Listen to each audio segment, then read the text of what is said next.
Hola hermanos, ¿cómo están? Muy buenas tardes. Un saludo cordial aquí desde Chile. Otra vez estamos con el programa aquí en Esperanza en lo Invisible. Hablemos de posmilenialismo, aunque en este caso hablemos de política, podríamos decir, porque la temática del episodio pasado y de este tiene que ver con el manifiesto comunista de Karl Marx y estamos respondiendo a eso desde una perspectiva cristiana. Bueno, antes de continuar, solamente mencionarles y recordarles que también, por si, alguna razón, si no alcanzan a escuchar el programa en vivo en el día de hoy, aunque si están en vivo tienen la ventaja de poder escribir comentarios, hay una interacción normalmente al final. Pero por alguna razón, si quieren escucharlo solamente en audio, estamos también con el podcast en varias plataformas. Ahí está el podcast en Spotify, pero también está en el Apple Store y también en Google, en Amazon. Hay varias opciones para escuchar. Si quieren hacerlo después. Y también mencionar el app de Ira y Gracia, que también este programa está en la aplicación de Ira y Gracia, que lo pueden descargar a sus teléfonos. Y también hay mucho contenido excelente ahí en el canal de Ira y Gracia. También está mi hermano Leo y también Jeremy y hartos hermanos haciendo contenido ahí, así que les recomiendo descargar esa aplicación y ahí también pueden escuchar este programa y otros más también. Muy bien, voy a traer aquí a mi hermano Alberto Mansueti a unirlo a la conversación. ¿Cómo estás, Alberto? Saludos. ¿Cómo estás, Natán? Muy feliz de estar otra vez aquí contigo y con tu audiencia. Excelente, sí, yo también muy animado de seguir conversando sobre este tema. La semana pasada fue muy bueno. Yo por lo menos aprendí harto sobre este tema y creo que varios hermanos me comentaron también que fue muy bueno. Entonces, la semana pasada estuvimos viendo este tema de los 10 mandamientos, si quieren llamarlos, del Sí, sí. manifiesto comunista. Y llegamos hasta el número 5, así que creo que fue bastante bien. O sea, avanzamos bastante. Entonces, antes de entrar en el sexto mandamiento, Alberto, si quieres hacer algunos comentarios, introducirnos un poco al tema. Sí, cómo no. Con respecto a hablar de política, en muchas iglesias me dicen, no, hermano, no, aquí no hablamos de política. Entonces yo le digo, ay, qué pena, Ok, porque yo lo que quería era predicar el evangelio, pero el evangelio largo. ¿Qué es eso? El evangelio del reino de Dios. Reino significa gobierno y eso es política. Ok, pero bueno, ¿y de dónde sale eso? Eso sale del Padre Nuestro, donde dice, venga a nosotros tu reino, hágase tu voluntad, así en la tierra como en el cielo. ¿Ok? Y resulta que la voluntad de Dios, ¿ok?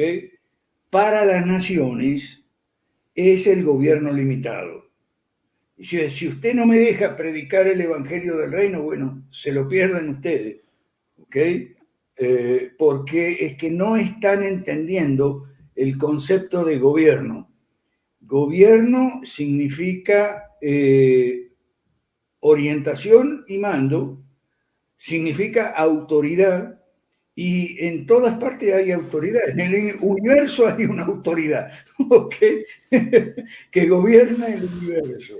O sea, y yo les digo, ¿no? Y en su iglesia hay una autoridad, también está usted, que es el pastor de la iglesia, posiblemente tiene un consejo también, porque no es una autoridad absoluta.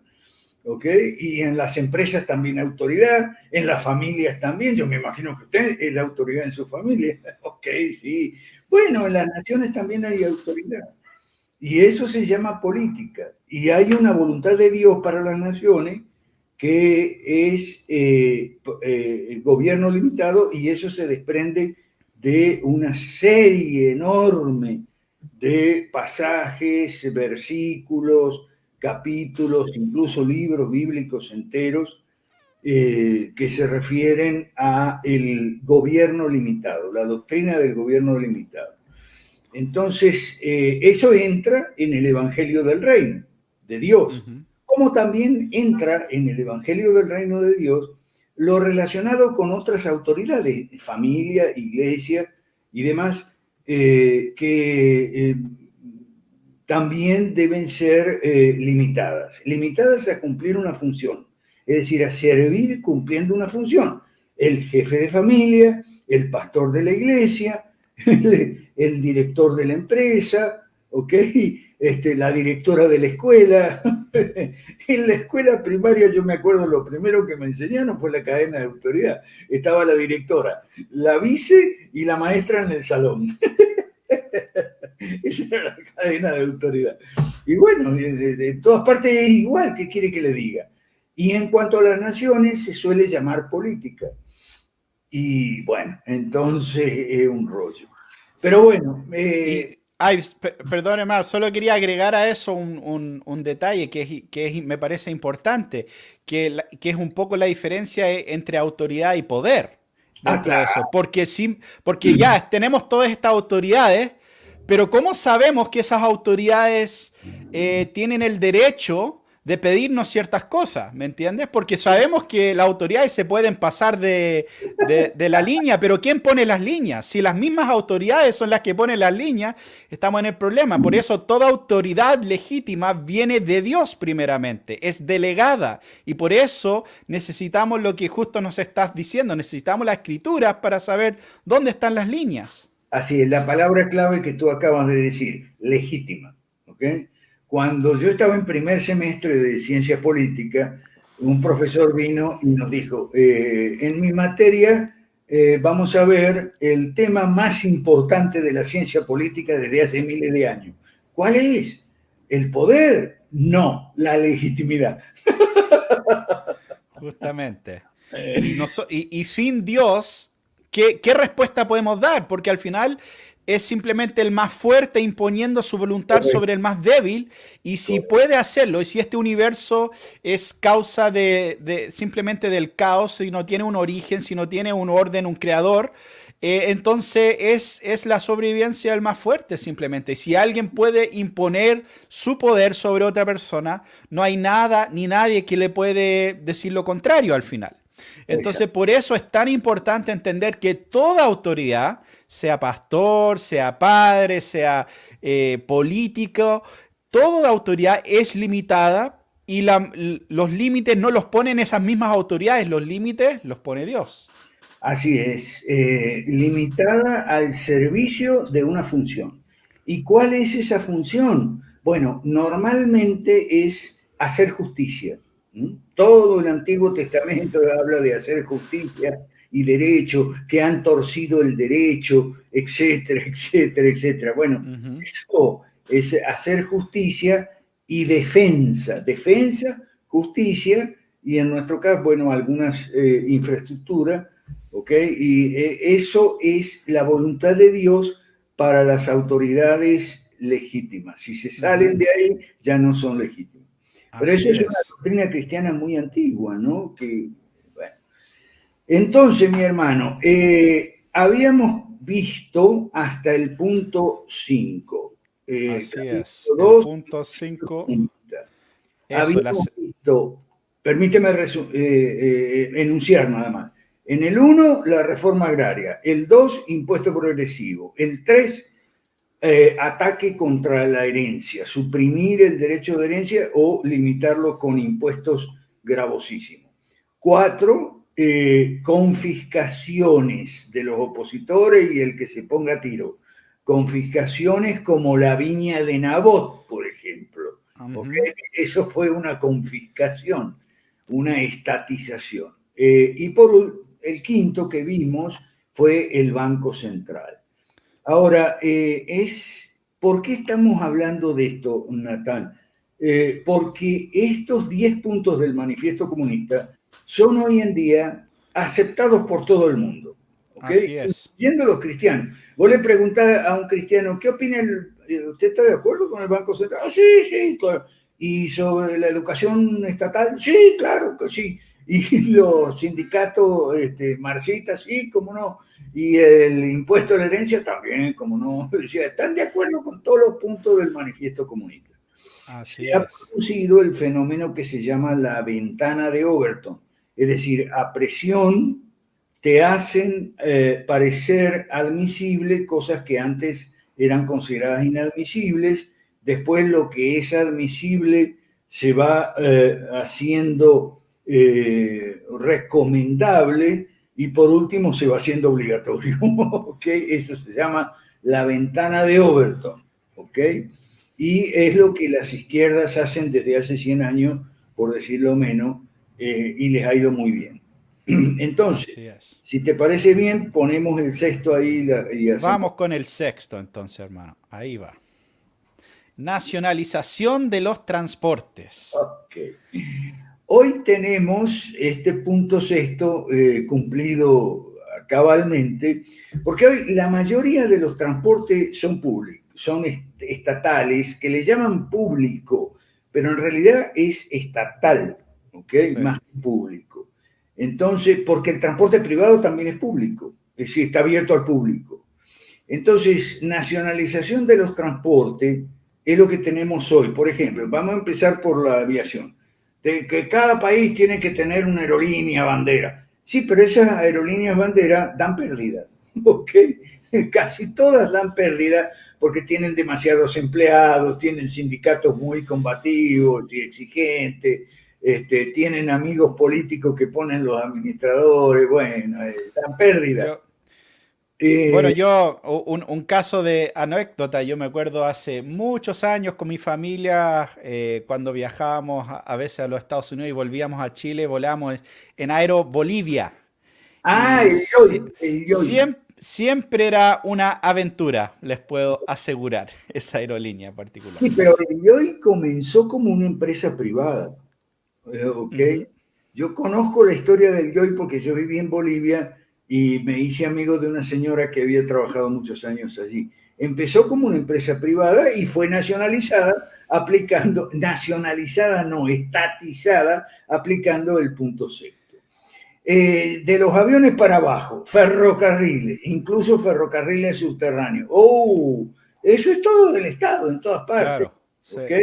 Te van a decir que por razones técnicas no se puede, más o menos, porque se puede privatizar por concesiones la gerencia y administración y funciona mucho mejor, pero bueno, no. El punto sexto es inapelable. Y en cuanto al transporte por carretera, bueno, es un transporte privado, los taxis también, pero están altamente regulados por el Estado, controlados por el Estado, y los ponen en un problema, porque siempre les exigen Claro.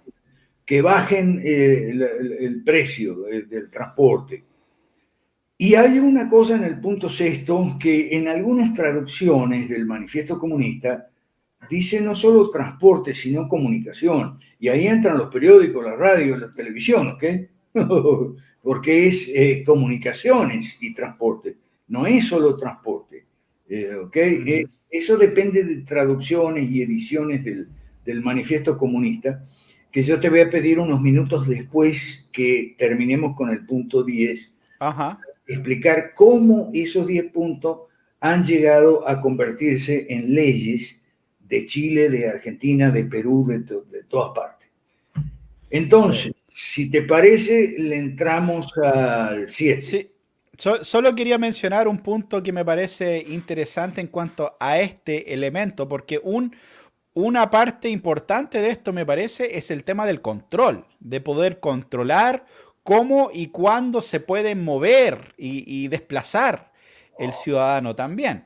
Es una parte importante y me llama la atención, por ejemplo, que en los Estados Unidos este tema no ha sido tan exitoso porque es una nación muy grande, transporte, yo por ejemplo puedo hablar de California o otros lugares que hace años que quieren, cierto, los trenes y estas cosas y ha tenido ha sido muy limitado. Y como bien dices, siempre es algo que pierde dinero y un montón de temas. Pero ahora la estrategia es controlar, a mi parecer, el tema del transporte por medio de eliminar autos bencineros.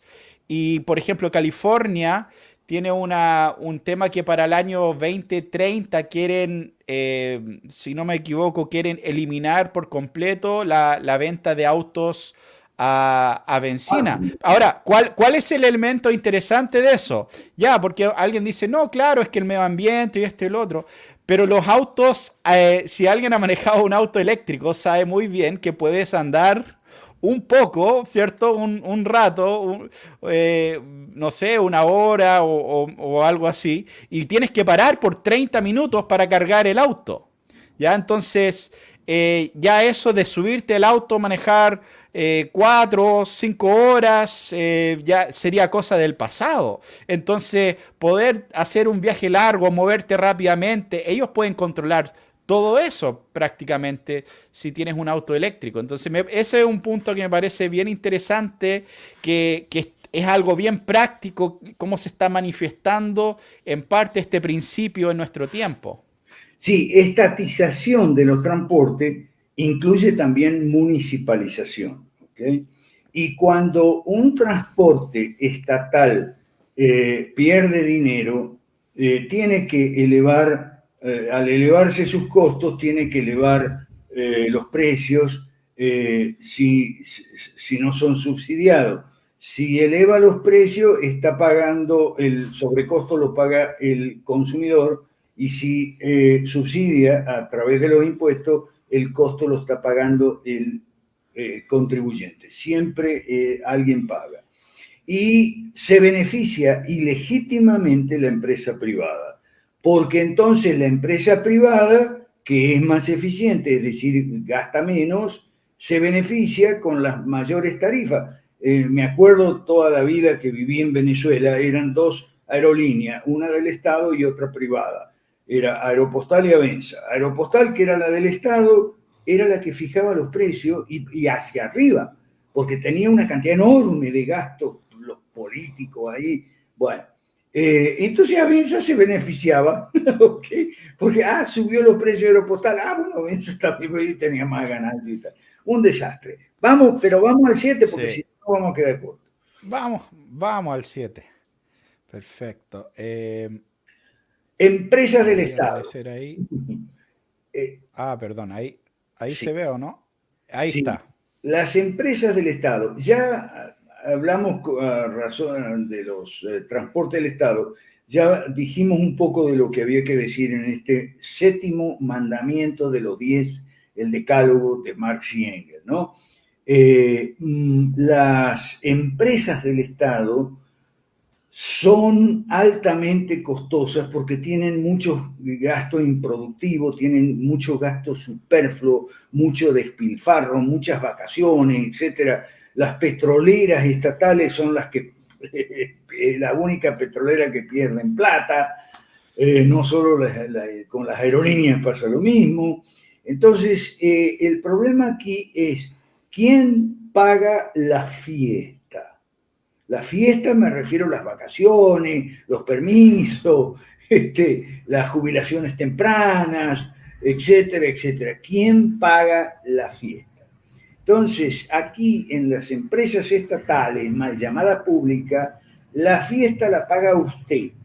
Como usuario o consumidor, si el precio de la fiesta se lo cargan a la tarifa que le van a cobrar, o lo paga usted como contribuyente de impuestos si la fiesta la subsidian, ¿ok? Y hay una cantidad enorme por ejemplo, ahorita en Argentina están los subsidios al gas y a la luz, bueno, es un desastre eso, porque se paga mucho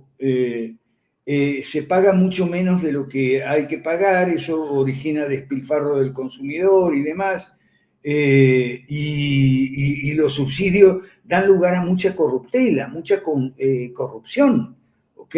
Pero hoy que la gente está especialmente indignada con la corrupción y tenemos llena de histeria anticorrupción. Bueno, las empresas estatales, el punto 7, son una fuente, como el estatismo en general, son una fuente de corrupción enorme. Entonces, nosotros en la Academia Cristiana de Ciencias Políticas, incorporada al grupo La Realidad de los Lunes, Natán tiene mi WhatsApp que lo puede pedir si quiere información. Okay. Estudiamos mucho estos casos, hacemos estudios de casos de diversos países, cómo las empresas estatales son un desastre, cómo los pretextos para tener una empresa estatal. Por ejemplo, que es un sector estratégico. ¿Qué quiere decir estratégico? Si por estratégico vas a entender que es muy importante en caso de guerra, bueno, entonces tenés que estatizar todo, porque desde los cordones de los zapatos, ¿okay? hasta la ropa y la medicina y todo es importante en una guerra, entonces tenés que estatizar todo. Esa palabra estratégico es un mantra que le sirve de pretexto a los gobiernos para hacer lo que hizo el rey Acab con la viña de Nabot. Sencillamente le gustaba la viña de Nabot, ¿okay? Y la quería tener para él, era el rey, ¿okay? Y la señora de él, ¿okay? Jezabel, la señora le dijo, mira, tú no eres rey nada, porque en mi país si el rey es rey, el rey manda, y si el rey se le antoja un viñedo, una hacienda productora de uva, tal vez vino también, no sé, bueno, la confisca.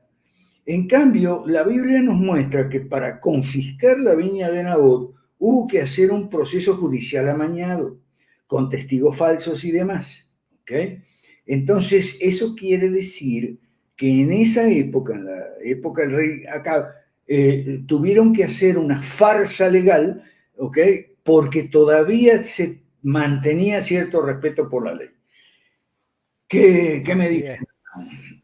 Sí, una pregunta ahí, porque ya, ok, podemos ver ejemplos prácticos y decir, no, no ha funcionado en esta situación, en esta situación, en esta situación, pero bueno, el joven creyente en ese futuro brillante marxista va a decir, sí, sí, no ha funcionado hasta ahora, pero ¿qué pasa si un futuro gobierno eficiente, enfocado, ¿cierto? Que no se van a gastar toda la plata en fiestas, que llegan y crean una fábrica, crean una producción eficiente y que las ganancias de eso van al pueblo y todo funciona bien? ¿Por qué sería inmoral eso, aun si funcionara desde una perspectiva bíblica y cristiana?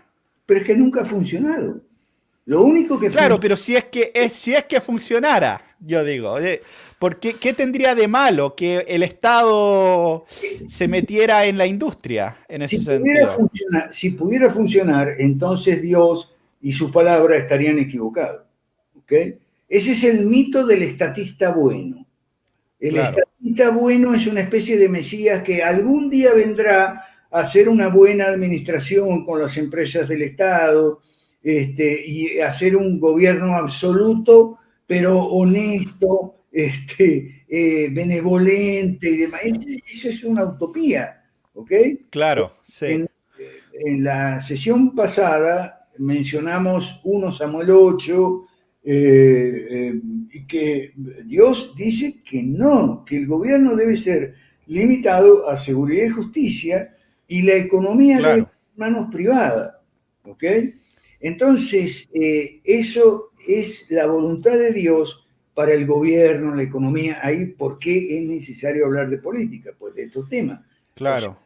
Dios no se equivoca. Y cuando Él te dice que si el gobierno se sale de esos estrechos límites, no es para nada conveniente, es muy perjudicial, tiene razón. Yo quiero mencionar aquí Y, Deuteronomio 4 del 5 al 8.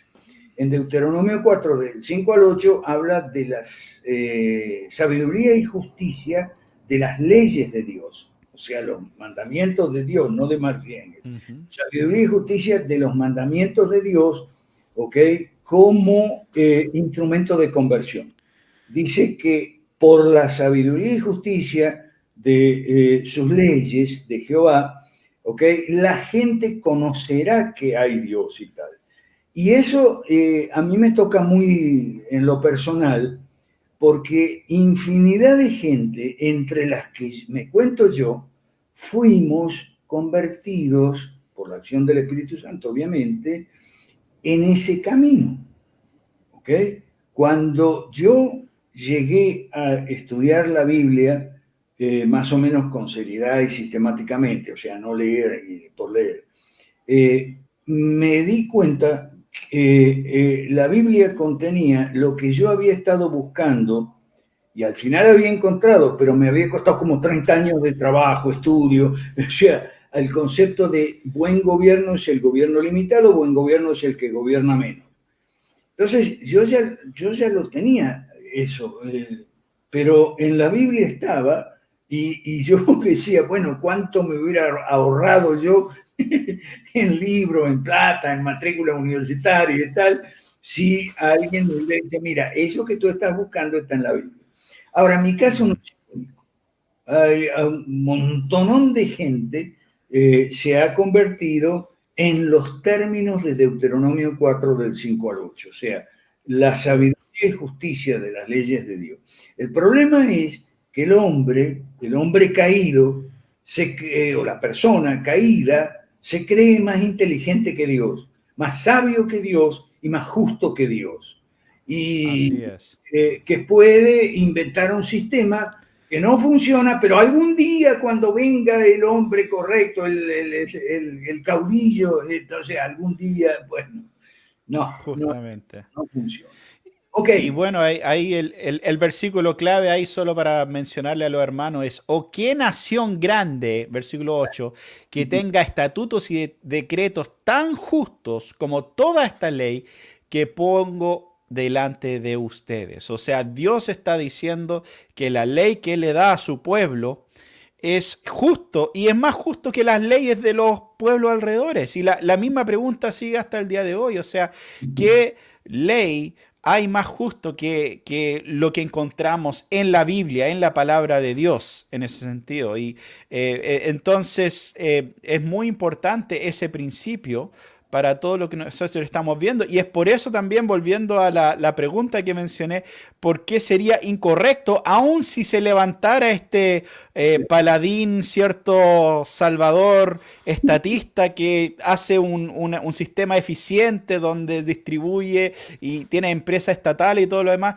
Sería incorrecto porque Dios no le ha otorgado esa potestad al Estado. Dios le ha dado, como dijo el hermano, un gobierno limitado, ¿cierto?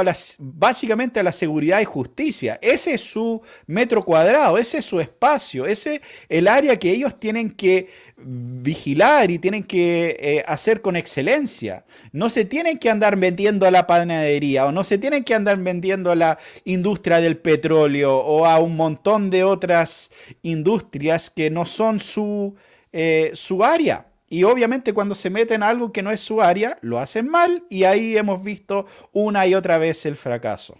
Y al revés, hemos visto una y otra vez el éxito cuando los gobiernos se someten a la voluntad de Dios, sea porque entienden la palabra revelada, o sea por razonamiento científico de la ciencia económica y todo eso, porque por ahí se puede llegar. Muchos llegamos por ahí, ¿ok? Es decir, a lo mejor no tienen la menor idea de la palabra de Dios, pero son gobiernos que pueden aprender de los errores y de los éxitos, y todos los gobiernos que se han sujetado a la palabra de Dios, sea de una manera consciente y deliberada, o sea por... inconsciente. O sea por experiencia, ciencia, lo que sea, han tenido éxito. Y siguen teniendo éxito. Y si no, miremos a China. ¿Okay? Pero no entremos en el tema de China, vamos con el 8. Porque si perfecto. No... Ok, la proclamación del deber general de trabajar, creación de ejércitos industriales, principalmente en el campo. Ok, sindicatos. Ok. Punto 8 son sindicatos, obreros industriales o de comercio y servicio o del área rural. Sindicatos. ¿Cómo es que los sindicatos, siendo una institución originalmente cristiana, se transforman en marxista? Punto 8. Mire, no es tan complicado. Los sindicatos preexistieron al cristianismo. Ya en Roma había lo que se llama los colegios, colegios de carpinteros, agricultores, madereros, o sea, carpinteros, perdón, carpinteros y demás. ¿Okay? Eso ya había en Roma. Ahora bien, cuando el cristianismo se hace mayoritario en Roma, los sindicatos pasan a tener funciones, tres funciones, ¿ok? Que no tenían antes o las tenían en forma muy incipiente. El sindicato como institución cristiana tiene tres funciones. Capacitación, o sea, sindicato de carpinteros, bueno, se le enseña a los aprendices. Ahí está el sistema jerárquico, también está el sistema de, o sea, maestro, oficial y aprendiz, 3 grados, ¿ok? Y de ahí vienen los 3 grados de la masonería, que son los más importantes, los 3 primeros. Bueno, pero no entremos al tema masonería. Entonces, la primera función es de capacitar a la mano de obra. La segunda función es, una vez que está capacitada la persona, se le ayuda a conseguir empleo, pero en lo que estás ayudando también al empleador. Le ayudas al empleador a conseguir un operario capacitado. Esa es la segunda función del sindicato como institución cristiana. Y la tercera es la beneficencia, los Montepío, o sea, cajas para el sostenimiento de las viudas y los huérfanos y también los operarios retirados o enfermos, ¿ok? Para pagar los entierros y para sostener, como digo, viudas y huérfanos. Bueno, esas eran las tres funciones del sindicato institución cristiana. ¿Cómo se hace el sindicato marxista? Ah, bueno, controlado por los marxistas, los sindicatos, primero, abandonan sus funciones naturales y legítimas, que son esas tres, ¿ok? Y entonces el sindicato es un ejército industrial, como dice ahí, un ejército industrial contra el capitalismo, contra el patrón, contra el... O sea, pero es una institución cristiana en su origen después de Roma. Y fíjese usted lo siguiente, cuando hoy en día celebramos el Día del Carpintero, el Día del Albañil, el Día del Electricista, ¿por qué? ¿En qué fecha lo celebramos? Bueno, el Día del Panadero es en la fecha del santo patrón del gremio. O sea, el gremio cristiano, el sindicato cristiano, tenía un santo patrón, que bueno, me dirán que pueden ser inventados, no importa, San Fulanito o Santa Fulanita, patrona de los albañiles, de los carpinteros, de los panaderos, de los carniceros. Ok, y ese día se celebra el día del panadero, el carpintero y el carnicero. ¿Ok? El día del santo patrón. Esto tiene que ver, claro, estamos hablando de la Iglesia Católica de la Edad Media y del año litúrgico, o sea, el calendario litúrgico, pero hoy en día la mayor parte de las iglesias no van por ahí. Entonces, ¿qué hace un sindicato marxista hoy? Protestar todo el día contra cortar las calles, exigir salario, exigir beneficio en los contratos colectivos, todo lo que está en los convenios de la OIT. Después vamos a que es la propia institución marxista que sigue a las dos internacionales, pero eso lo vamos a ver cuando terminemos el 10, si me lo permites, Perfecto. Sí, no, es un punto muy interesante este, porque claramente el cristianismo está totalmente a favor de estas instituciones intermedias, podríamos decir, y estas instituciones que finalmente hacen un trabajo importante, pero cuando llega este concepto marxista se convierten en el ejército de la revolución al final, se convierte en el mecanismo para destruir el capitalismo, por lo menos en la mente de los revolucionarios, en ese sentido. Con respecto a Y finalmente, claro. las instituciones intermedias, el marxismo destruye las que no puede controlar. Los sindicatos los puede controlar y los ha controlado y sigue controlando desde hace años. ¿Ok? La familia no. Entonces la destruye. Es importante lo de las instituciones intermedias. Tú mencionaste el concepto y es importante. Así es. Sí. Sí, bueno, y justamente ligado también a lo que acaba de mencionar también en cuanto a la benevolencia, a la caridad cristiana y todo eso, las instituciones intermedias son el punto de partida de mucho de eso, como menciona la familia, el sindicato, estos grupos de apoyarse unos a otros o apoyar de manera solidaria a alguno que está en necesidad, pero finalmente estos revolucionarios quieren destruir eso para ellos volverse la fuente de redistribución en cuanto a esas cosas. Pero bueno, vamos al próximo. Sí, la educación la pueden controlar y la controlan. Y a las iglesias, algunas pueden controlar y controlan y otras no. Okay. Vamos al punto 9.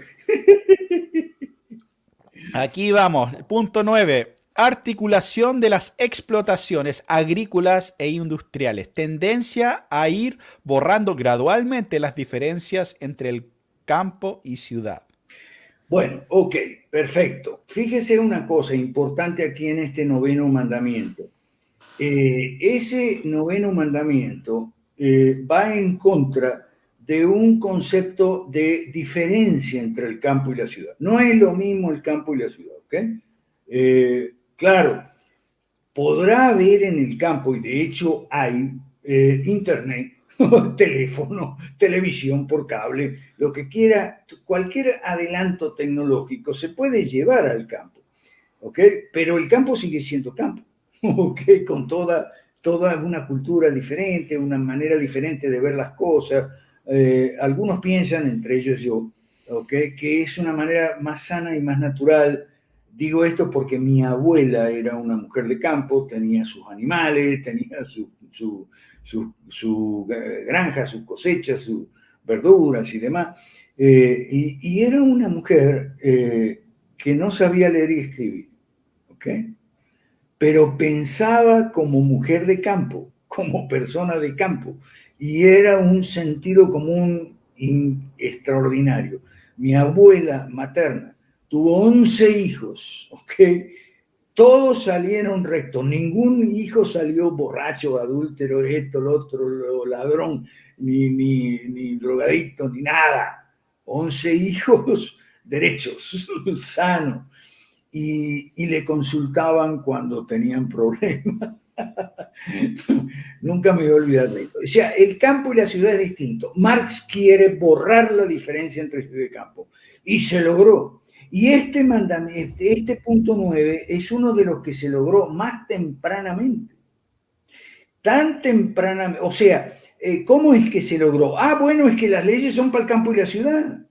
Cosa absurda, que no, antes no era así. Había leyes que se podían, que eran en la ciudad, digamos, pero que en el campo las cosas suelen, o algunas cosas, o muchas cosas suelen ser diferentes y demás. ¿Ok? Pero ya en vida de Marx, este punto 9 era quizá el que más rápidamente había avanzado, al punto tal que 25 años después de haber escrito esto, Marx dice, bueno, resulta que el manifiesto comunista que escribimos hace 25 años con el compañero Engels, okay, ha quedado un tanto desactualizado, precisamente por el avance y el progreso de las fuerzas progresistas y todo eso. O sea, que la aplicación del manifiesto comunista empezó rápido y empezó por el punto 9. Y eso no tendrá que ver también con el concepto de Estado-Nación después del Tratado de Westfalia, también eso de intentar como homogenizar, ¿cierto? Todo de cierta manera y hacer todo igual, el campo, la ciudad, lenguaje, por ejemplo, eliminar las diferencias. Me acuerdo escuchando algunas charlas sobre ese periodo y cómo ese concepto de Estado-Nación empezaba a justamente hacer eso, a cambiar excluir los dialectos regionales, por ejemplo, y establecer y homogenizar más la cultura bajo un nacionalismo que antes no existía tanto. O sea, habían las Alemanias, por ejemplo, habían pero no eran todo una cosa necesariamente, era una región con ciertas cosas que los unía hasta cierto punto, pero también mucha diferencia de leyes, diferencia de un montón de cosas. Entonces, me parece, no sé, que eso va un poco de la mano. Sí, y te voy a explicar la razón de haber escrito Marx que quería borrar la diferencia entre la ciudad y el campo. La razón es muy fácil de entender. La revolución y las ideas de izquierda son urbanas. En el campo es muy difícil que entre la revolución y las ideas de izquierda. Como Marx sabía eso, entonces él quería acabar con la diferencia entre ciudad y campo que le era adversa a las fuerzas de izquierda, porque en el campo siempre estaba la reacción y tal. Acuérdate que ellos veían la Revolución Francesa, después la revolución de los años 20, 30, 48, y siempre fueron revoluciones urbanas. Que en el campo no entraba ninguna revolución, en el campo las cosas eran el orden natural, y por eso Marx entonces dicen, hay que borrar la diferencia entre ciudad y campo. ¿Ya? Interesante, sí, ¿no? Es ese punto.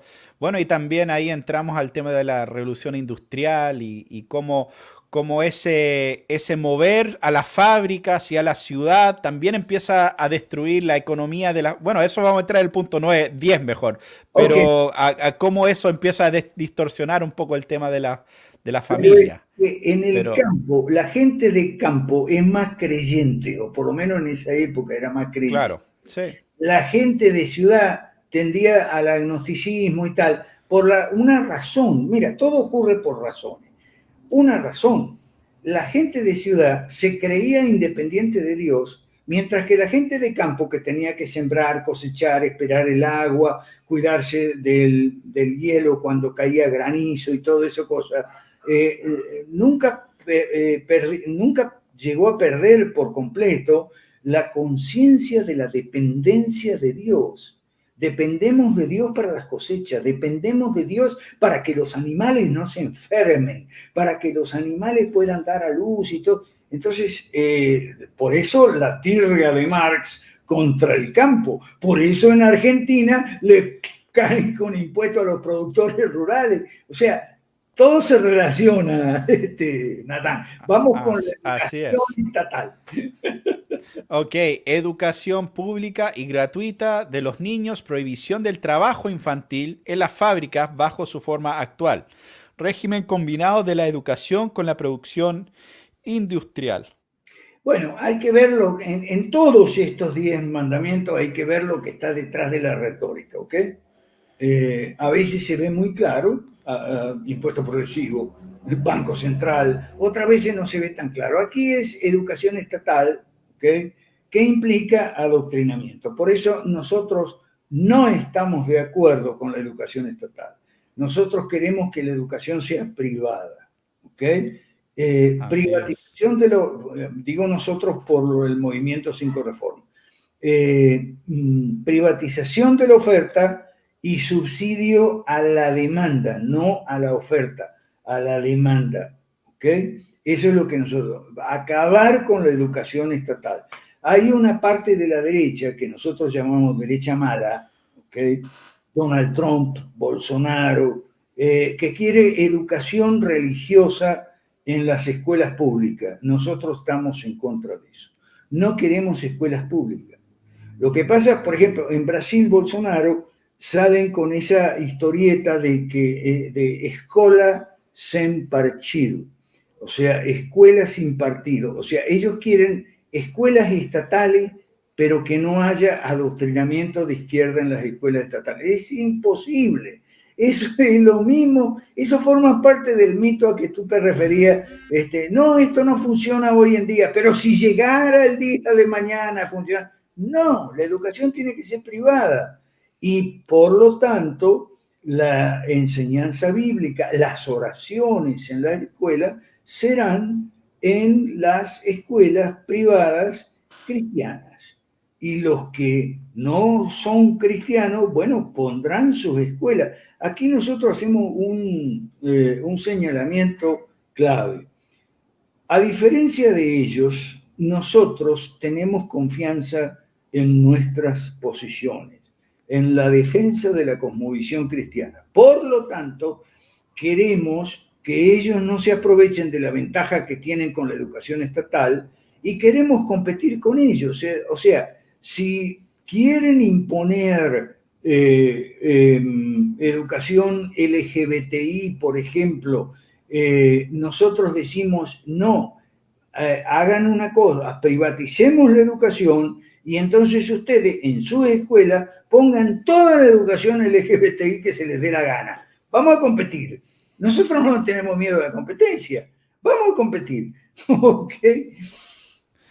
Es loco porque, por ejemplo, en los Estados Unidos, en estos últimos tiempos, me acuerdo, y esto ni siquiera es algo tan grandioso o increíble, pero solamente por el hecho de sugerir la idea de voucher, la idea de que el Estado le va a dar plata a los padres y ellos pueden elegir. Muchas personas estaban, yo tengo una prima que trabaja, bueno, es del otro lado, digamos, y ella, y mucha gente estaba compartiendo como, no, esto va a ser el fin de la educación pública, y yo pensaba, wow, si un poquito de competencia, si simplemente dejar que los padres elijan, es demasiado para ustedes, entonces están reconociendo que su sistema está totalmente quebrado en ese sentido. Entonces, y tenemos que recordar que y siempre ha sido un mecanismo de adoctrinamiento para estas personas. O sea, si, por ejemplo, bueno, en los Estados Unidos, Horace Mann, John Dewey, esas personas abiertamente, o sea, Horace Mann era un ministro unitario, universalista, o sea, liberal de pie a cabeza, y él intentó hacer avances desde la política, ¿ya? Y le fue mal. Y después, él literalmente lo escribe, me fue mal, esta gente es muy ignorante, no van a cambiar. Pero si le cambiamos la mente a los hijos, ahí puedo lograr mis objetivos políticos en las futuras generaciones. Entonces, él mismo, me acuerdo, Joseph Stalin también decía que la educación es un arma, ¿cierto? Y todo creo que era algo así como todo depende de quién tiene ese arma en sus manos y hacia dónde está apuntando, básicamente. Y Así es. entonces, claramente, así es como ellos lo ven. Y nosotros entramos todo inocente pensando que no, que acá mis hijos van a aprender un poco de matemática, un poco de lenguaje, van a aprender a leer, un poco de historia, va a ser todo bonito y al final terminan adoctrinados por el enemigo. Sí, y no solo adoctrinados, sino también controlados. Es un instrumento de ideologización, como hay una palabra que se usa, y control también. Fíjese cuál es el problema que ellos tienen con el homeschool, que se les sale de control. O sea, la educación deja de ser una herramienta de control, no solo de adoctrinamiento, sino de control. Y principalmente han transformado la salud pública en un instrumento de control todavía más potente y eficiente. Este mandamiento 10 del decálogo Marx y Engels, es uno de los donde hemos avanzado, entre comillas, hemos progresado, hemos más allá del punto 10. Porque el punto 10 te habla de la educación, ¿ok? Pero no te dice nada de la salud ni de las jubilaciones y pensiones. Hoy se ha aplicado no solo la educación estatal, sino la salud estatal, la atención médica estatal. Hay un pequeño sector privado, pero controlado por el Estado, y las jubilaciones y pensiones. Ahora,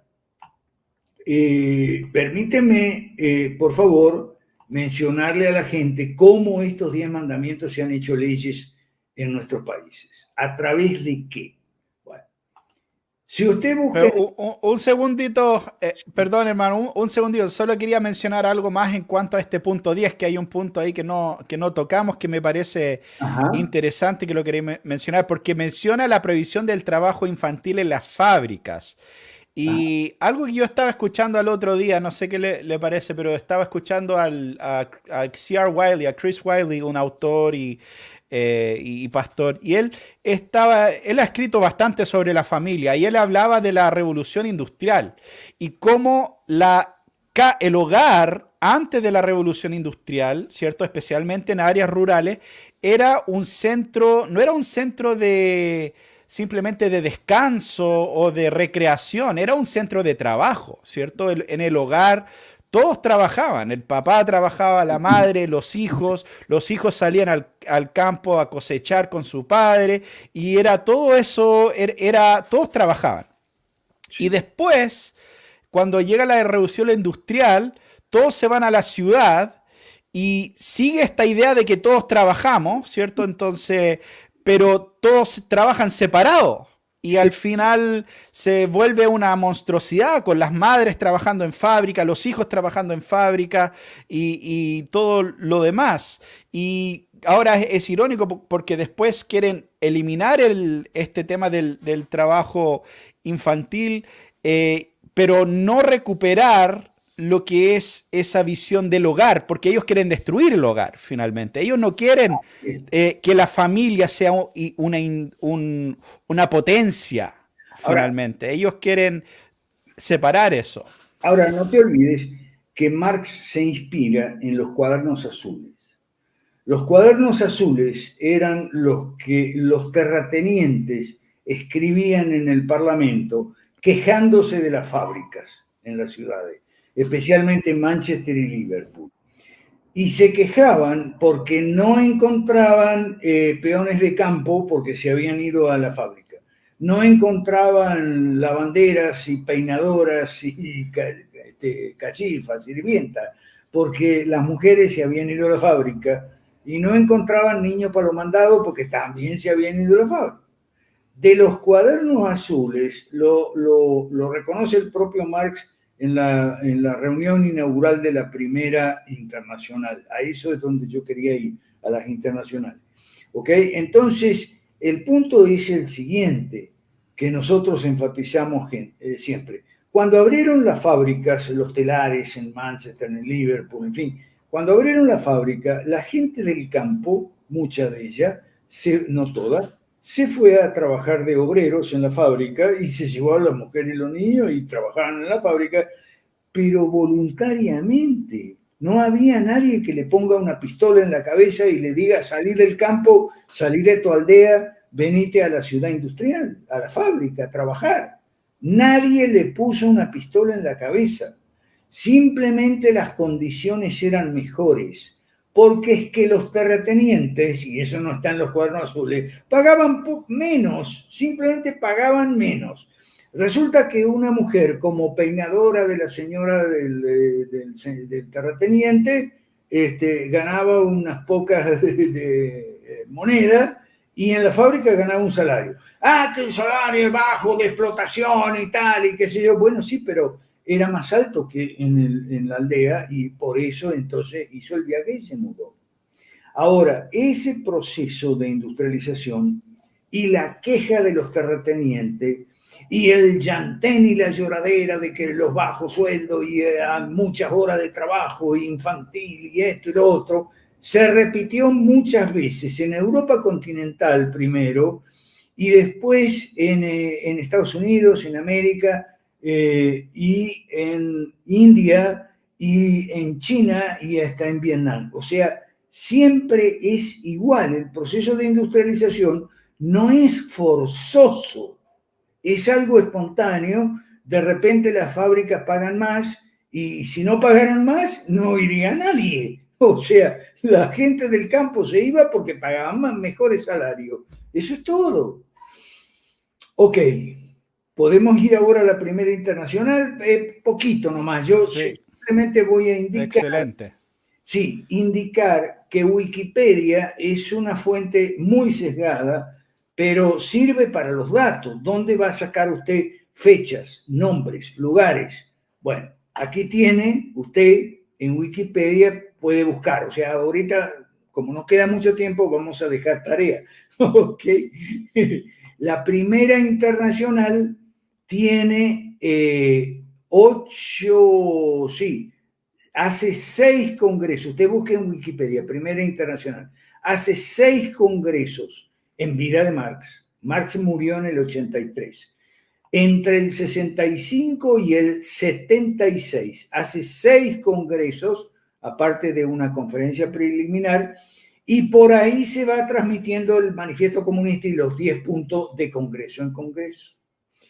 En 1876, todavía en vida de Marx, disuelven la Primera Internacional porque las peleas con los anarquistas eran crónicas, entonces se separaron. Entonces, si usted busca en la Segunda Internacional, esa ya se forma después de Marx fallecido, 5 años después, en el año 89, se forma la Segunda Internacional. La Segunda Internacional tiene congresos y reuniones, 10 que están aquí en Wikipedia, Segunda Internacional, entre el año 89 y el año 1920, interrumpido por la Primera Guerra. La Segunda Internacional, como digo, 89 a 1920. Son 10 congresos que hacen. Y vuelta otra vez el manifiesto comunista circular allí. Como la primera internacional, la primera reunión se hizo en vida de Marx, pero bastante después del 48 que se escribieron los 10 puntos, ahí es donde en el 72, se hace, no, perdón, en el 64, Marx dice que, bueno, que algunos puntos del manifiesto habían quedado desactualizados debido al progreso que se había hecho. Y por último, para buscar en Wikipedia, busqué la Organización Internacional del Trabajo. Esa fue la que continuó la labor de Marx, Engels y las dos internacionales. La Organización Internacional del Trabajo, que fue el modelo para otras agencias de las Naciones Unidas, que hoy son más de 100 y que nos han metido el marxismo clásico, han conquistado el poder y a partir de ese poder nos imponen el marxismo cultural, la ideología de género, el ecologismo rojo y demás. Eso es lo que quería decir. No sé cómo estamos de tiempo porque llevamos una hora. Excelente. No sé. No, estamos súper bien. Sí, no, estamos súper bien. Yo creo que podemos quizás dejar algunos minutitos, si es que está bien de tiempo, para ver algunas preguntas si los hermanos quieren Adelante. dejar ahí en los comentarios. Aquí el hermano Arlington Vaca hace una muy buena pregunta. ¿Por qué dicen que Calvino inició la educación pública. Y me parece este es un tema muy bueno que muchas personas tocan y dicen, mira, Martín Lutero, Calvino, estas personas estaban a favor de la educación pública, de alguna manera.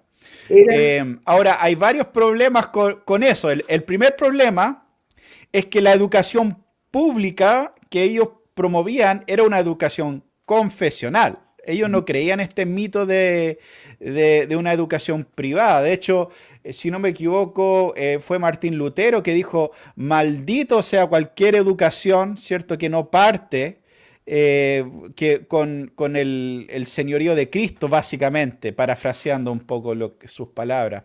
Y en el caso de Ginebra fue interesante ese tema porque si bien tenía, bueno, y también hay que recordar con todas estas cosas es que entre más pequeño y más local estas cosas, menos dañinos yo diría son. O sea, si tú cuando tú empiezas a hablar de educación controlado por toda una oficina central en la capital de tu nación, eso es muy diferente a una aldea, a un pueblo específico organizándose para algún tipo de educación, ¿me entiendes? Y lo otro que hay que mencionar de Calvino también, que era interesante y probablemente un poco negativo, era, por ejemplo, o sea, en Ginebra de ese tiempo, eh, por ejemplo, a los padres católicos romanos que estaban en la ciudad, viviendo en la ciudad, no los obligaron a convertirse, ¿ya? Al protestantismo, pero sí les obligaron a mandar a sus hijos a estas escuelas confesionales protestantes, ¿ya? Y eso era obligatorio. Entonces, al final era una manera de, hasta cierto punto, en ese caso por lo menos, y en ese contexto, de cambiar un poco la próxima generación. Que sí, alguien, o sea, para mí, desde mi perspectiva, yo digo sí, o sea, los católicos están equivocados. Pero si tú estás al otro lado de eso, yo creo que no te gustaría mucho, ¿cierto? No eh, creo que te gustaría que estén obligando a tus hijos a ser instruidos, ¿cierto? Sobre la Virgen María y los santos y el papado y todas esas cosas, por ejemplo. Entonces, por sí, eso hay cosas buenas y malas de ese tipo de situación, podríamos decir. sí, pero para entender el tema hay que hacer una diferencia entre lo que son sociedades homogéneas en lo cultural y religioso y sociedades no homogéneas, o sea, plurales en lo cultural y religioso. ¿Qué pasó con Lutero y Calvino? ¿Qué pasó con la Reforma Protestante? Bueno, que ellos habían logrado culturas homogéneas o pretendían lograrlas. Y esa es la diferencia entre Lutero y Calvino. Cuando Lutero se propagó el protestantismo, el luteranismo, digamos, en Alemania, las Alemanias, como tú muy bien decías, en su mayor parte se hicieron protestantes, sobre todo en el norte, en el sur no, en Baviera no. Pero eran sociedades pequeñas y homogéneas en lo cultural y religioso, eran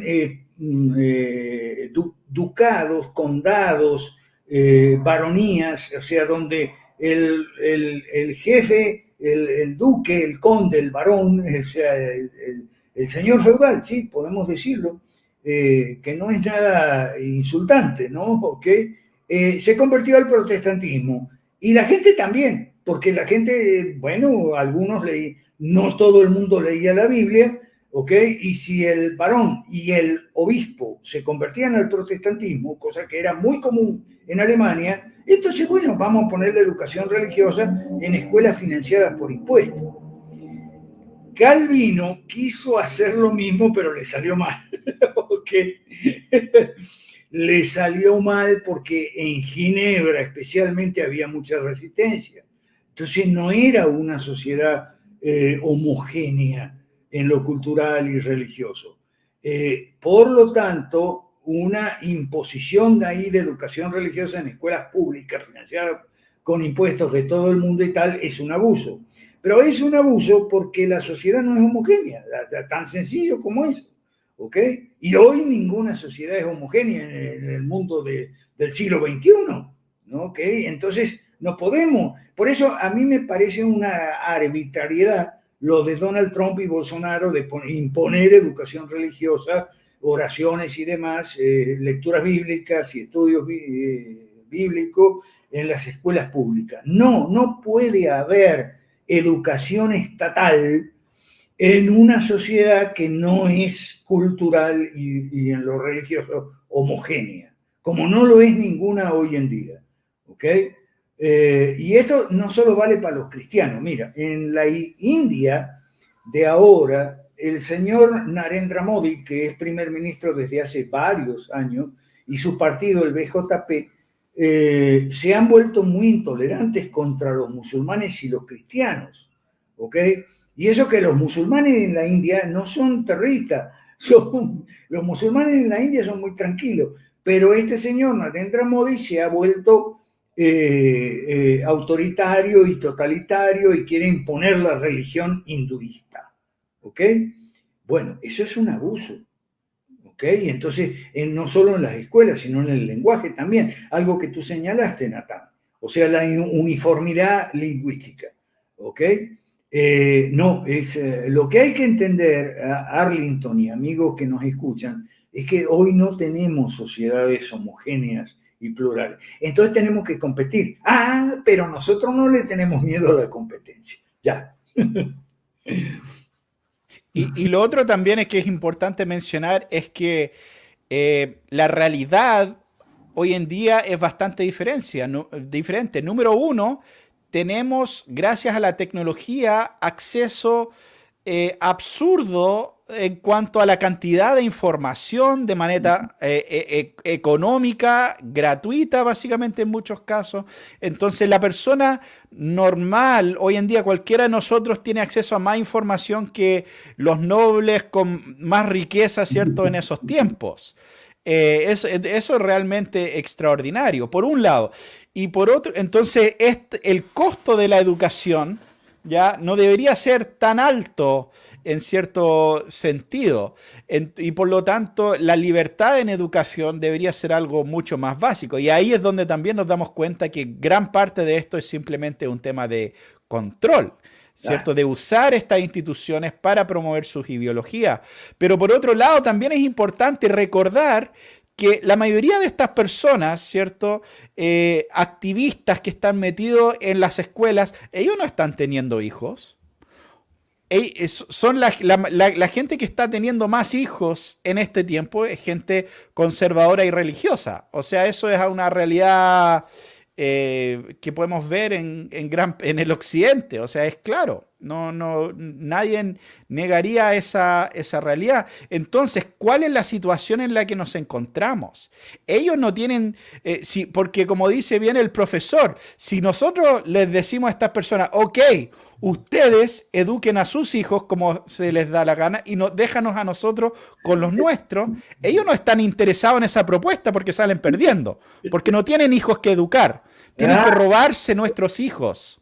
Ese es el proyecto hoy en día, robarse nuestros hijos. Y nosotros, lamentablemente, creyendo este mito de la neutralidad, se los hemos entregado, ¿ya? Sin mucha pelea. Ya de vez en cuando se escucha, no sé, en un colegio acá que alguien hizo un ritual pagano, medio extraño, o se escucha de algo de educación sexual, de LGBTI, y como que por una semana todos están molestos, pero después volvemos a la normalidad. Pero hermano, eso no es la peor parte. Eso es como lo más ostentoso, lo más visible de lo que ellos están haciendo. La peor parte es educar a tus hijos de tal manera que ignoran a Dios, que les dice que la historia, que el lenguaje, que la matemática no tiene nada que ver con Dios. Es agnóstico, Dios es irrelevante a esos temas. Eso es lo peor de todo. Lo peor de todo no es esto del LGBTI y todo lo demás.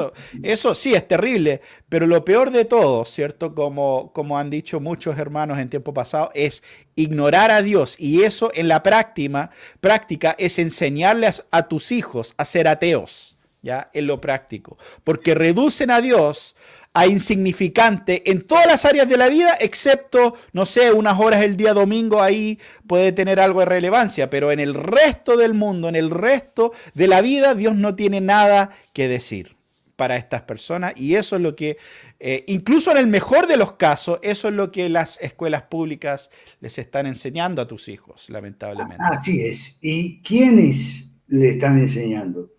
Minorías activistas. Nosotros queremos señalar que son minorías, pero tienen el poder del Estado y el control de las instituciones y los medios, y todo, pero son minorías.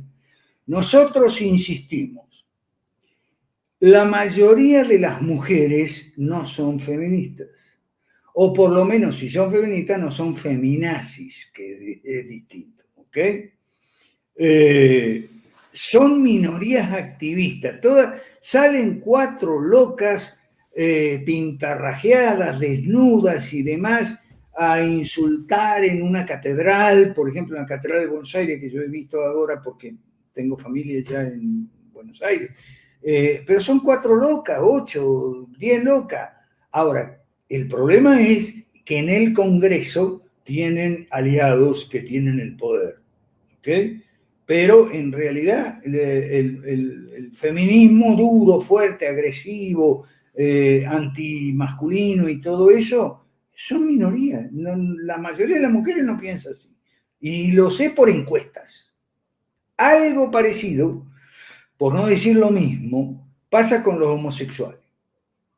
O sea, 2 cosas. Primero, los homosexuales siguen siendo una minoría, ¿ok? No, la mayoría de las personas no somos homosexuales. Ahora, dentro de los homosexuales, dentro de esa minoría, los activistas LGTBI son una minoría dentro de la minoría, ¿ok? Es tremendo.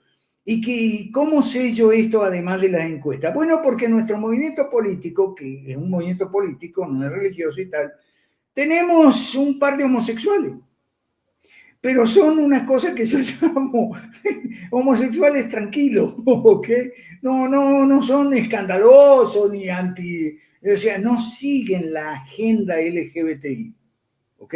La agenda LGBTI son una minoría dentro de una minoría y apoyados en el Congreso por los que están en el poder, que a lo mejor no son homosexuales, muchísimo, pero apoyan a la minoría dentro de la minoría, ¿ok? Entonces, lamentablemente muchos cristianos no entienden esta cosa y se asusta, ¿ok? Nosotros no nos asustamos, simplemente hay que quitarles el poder, para eso hay que armar partido político y tal. Pero entonces nos encontramos con la resistencia de pastores que nos espetan, no hables de política en la iglesia, no hables de política. Es que yo tengo que hablar del reino de Dios, ¿ok? O sea, y si alguien me dice, y esto porque yo lo he dicho, no voy a decir nombres ni nada de eso, pero yo lo he dicho, que tenemos un par de homosexuales dentro en 2 países diferentes, que nos va a decir, bueno, o sea, y ustedes que, bueno, sí, pero somos un movimiento político y lo que a mí me interesa es demostrar que el activista LGBTI es una minoría dentro de la categoría homosexual, que también es una minoría dentro de la población. Lo que tienen es un inmenso poder que han conquistado. Gracias a los 10 puntos del manifiesto comunista se han aplicado al pie de la letra en todo el mundo occidental, por lo menos.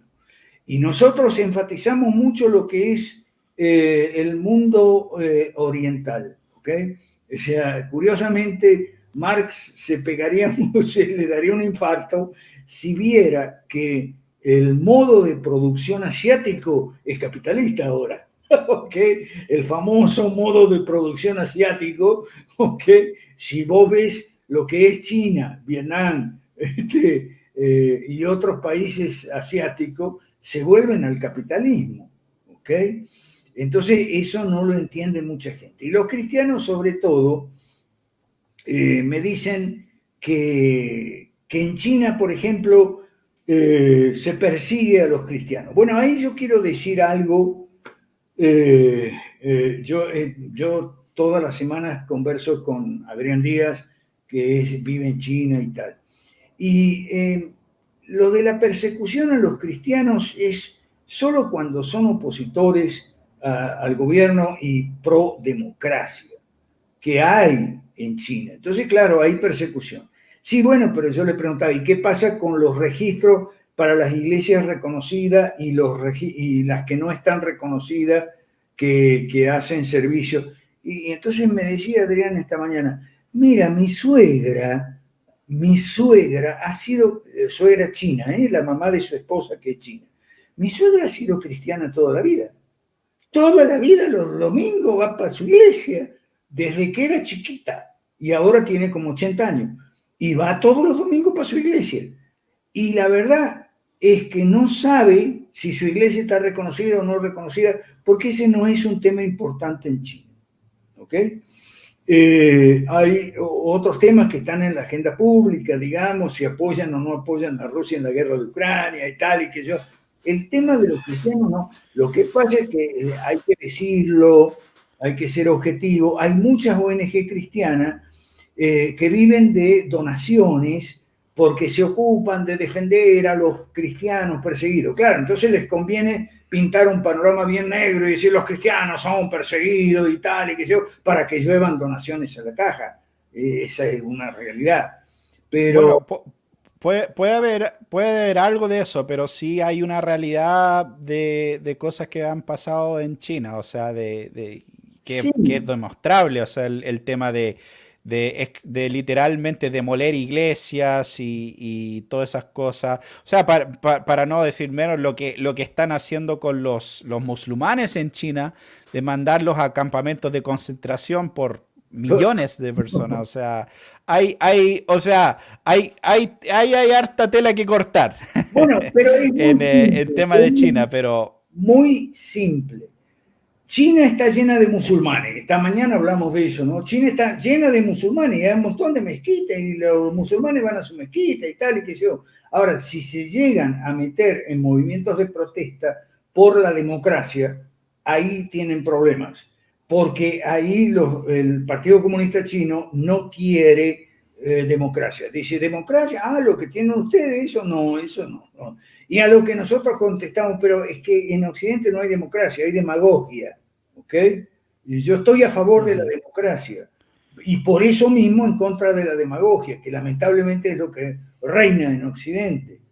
Entonces, en China hay otro sistema y la regla de juego es bien clara. Si no te metes en los grupos pro democracia, bueno, tú puedes ir a tu iglesia o a tu mezquita o a tu pagoda, porque hay mucha religión hinduista en China y religiones como que no son totalmente religiones, el confucianismo, el taoísmo, ¿ok?